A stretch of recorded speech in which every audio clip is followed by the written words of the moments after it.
Welcome to Okay Now What? I'm your host, Kate Gladdin, episode 25. This is the show for people who know life doesn't happen to you, life happens, and the impact it has is up to you. Well, hello, beautiful people. I am excited to be back home after an amazing week or so speaking around Minnesota. I've got to say, I love that part of the Midwest. Best humans out there. It was bloody cold, I'll give you that much. It was down around minus 20 something Celsius, and the wind was up at times, and there was snow, but definitely warmed my heart getting to speak with so many people, share my stories and strategies. And yeah, just if any of the students that I spoke with are listening, thank you so much. It was so fun getting to meet you and connect with you.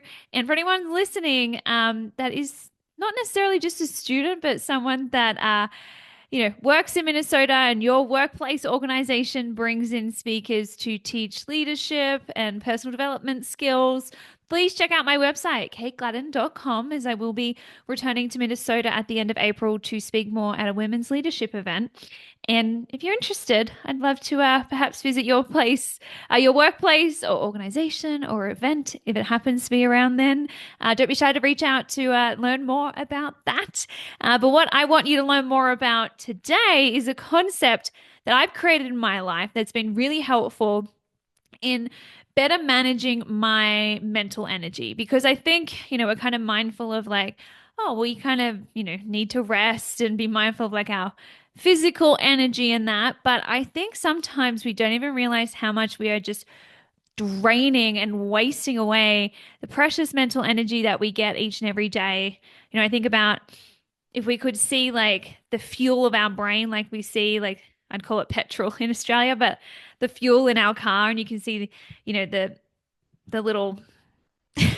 You should see the video of this. I'm trying to make the action. What is it? The little gas gauge, the petrol gauge, like it goes down as we drive our car along. And when you get near the end, less left, you're a little more mindful and careful about it. But we kind of have that awareness of where our fuel is at in our car. But I think we pay little attention, have little awareness of how much mental energy we have in a day and how much we're just wasting it. It'd be like leaving our car running while it's just sitting there parked. You wouldn't do that, right? You want to save the energy. Same goes with our brain. We've got to be more mindful of like, is this thing really worth wasting my mental and emotional energy on? Or could I perhaps have more helpful, meaningful things to put that energy into?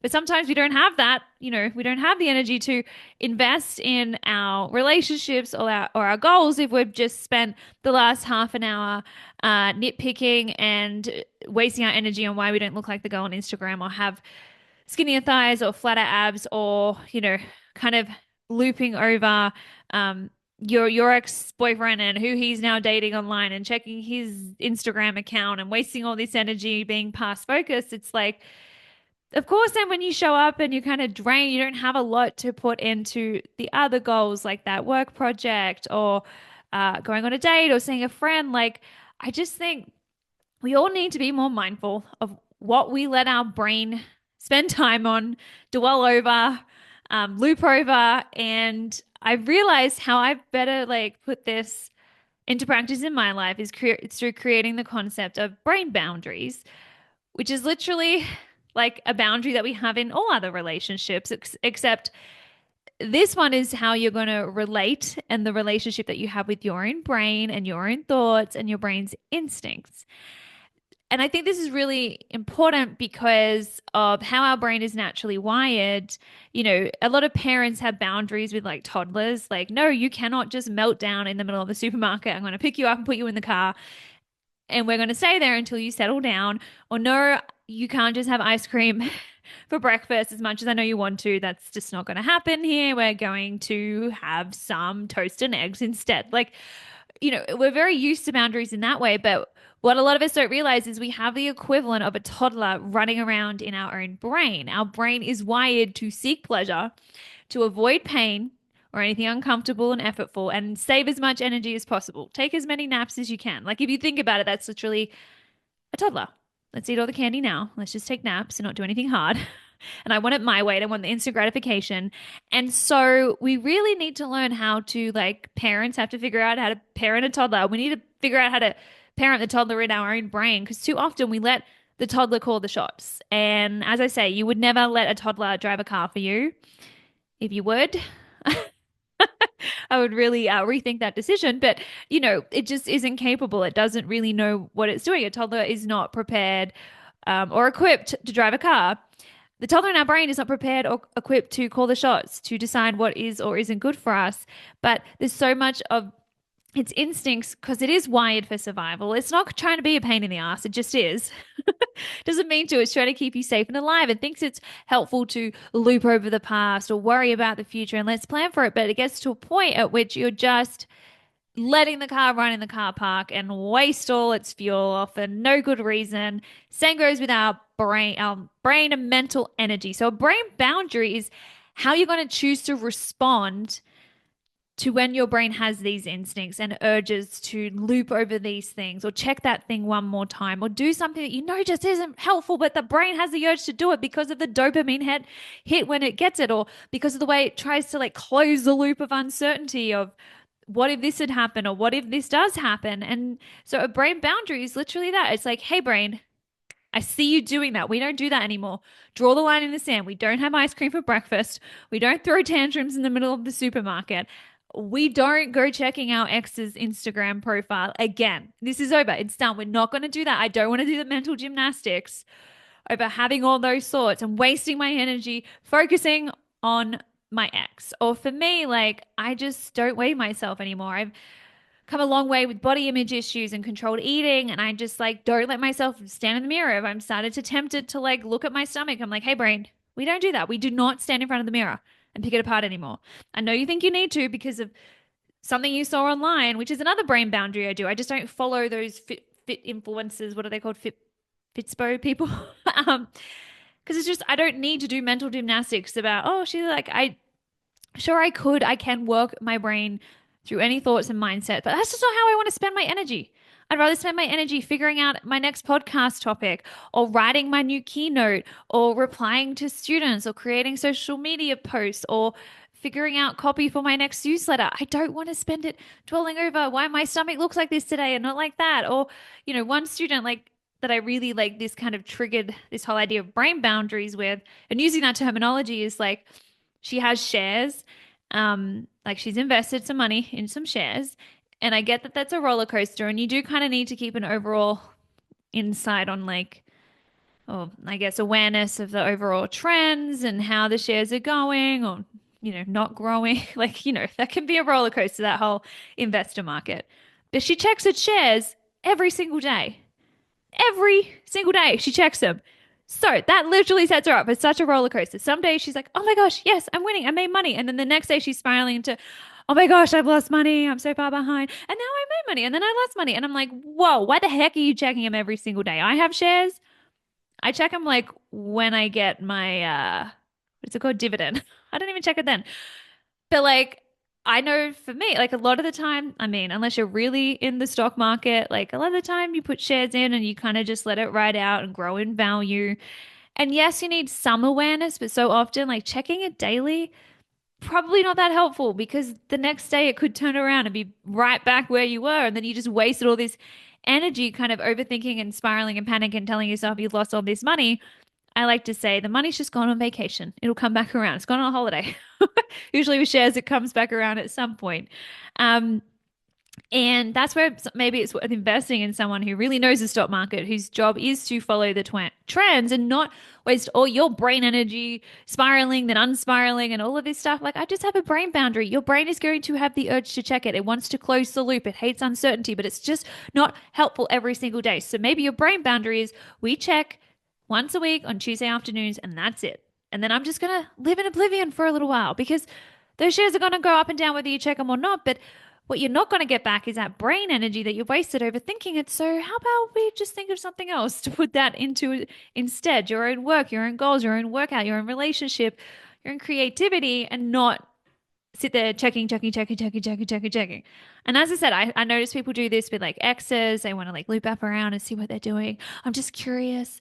No, your brain is caught in an unhelpful thought habit that we need to break by changing the boundary, right? By saying, hey, brain, I see you want to do that. I feel the urge, ride the urge, let it be there, but draw the line in the sand, right? Like that is a boundary. I'm not going to let my brain take me there. I can't help that it will go there, but I get a choice of whether I spiral into it or redirect back to it and tell it, we don't do that anymore. We don't check my ex's profile. We don't weigh ourselves every day and just have to then do all the mental gymnastics to get ourselves back. Like it's just not helpful information. It basically spiraling back over or looping back over something you can't control. Like for some people, they want to loop constantly. Like, what's someone thinking of me? Or should I say that in the work meeting? Am I doing okay? Like they loop over what happened or what they did that day.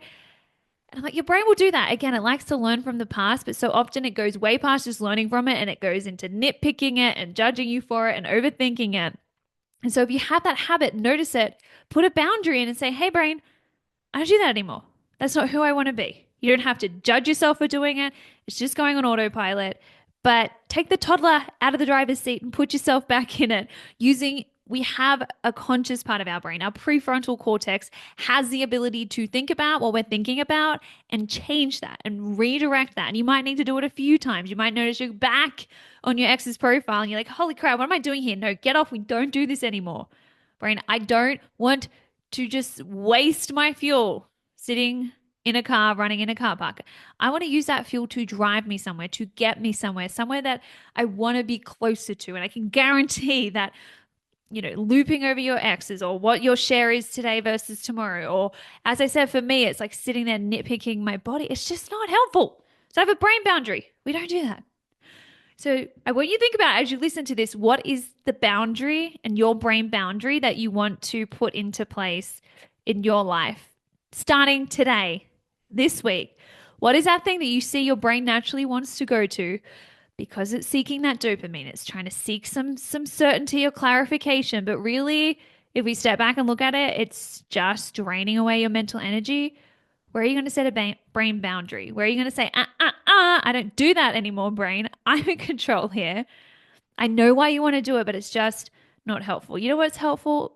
Opening up that next email I need to reply to, or going to pick my kids up from school, or going and getting my sneakers on and going for a workout, right? Or going to ask my boss a question and help clarify this thing that I'm sitting here overthinking right now. Whatever it is, catch yourself, set the boundary, and then respect that boundary. Remember, just like it's not up to other people to respect our boundaries in our relationships, we're the one that has to step up and put the boundaries into place and follow through on them if that person does something that does disrespect or violate our values and needs. Same goes with our brain. Do not expect your primitive brain, your automatic brain, to respect that boundary. It doesn't care about it. It just likes to keep doing what it's always done because that's how it saves energy, just thinking on autopilot.